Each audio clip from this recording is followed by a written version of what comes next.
It's been a really complex project. We've really enjoyed it. Our guys, I say it's tongue-in-cheek, but they get fed up of painting red, white and blue. The designer, he will work with the model company, and he'll work on a 1/50th scale model on the design and how it works and how it all lines up on the aircraft. They then give us those files, and then we will take that 1/50th scale up to full size, and then we'll work out how many stencils we need to cut it into. They then break it down into manageable parts. So they have a computer program which will work out a manageable size.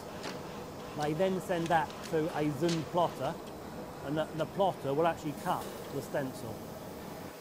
And then they have to what we call weed out. It's like a big jigsaw puzzle.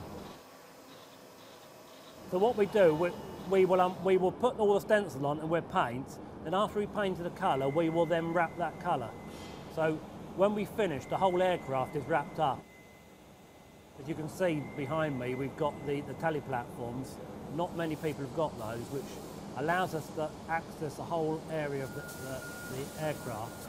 It also allows us to start working the aircraft as soon as it comes in the hangar. A lot of people scaffold an aircraft. It's not like a paint, it's more like a resin. It's got to be flexible, because it's got to be, it can be on the ground in South Africa at 40 degrees, and the next thing it's flying at minus 40 degrees. It's got to withstand some extremes, that paint out there. And also it's got to stay on that for 6 years. And as you can see behind me, we're painting the gold at the moment.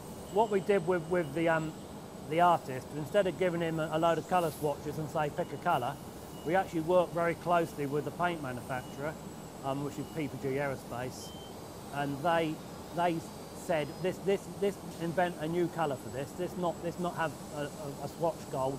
So we spent a day up in their factory with the artist, and we actually come up with our own unique colour. So you won't see a colour anywhere else, and we've called it Dove Gold.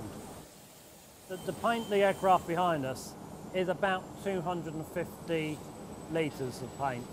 One of these we can normally paint in 6 days, and we take 950 man hours. Now we're working out 24 hours a day, don't forget.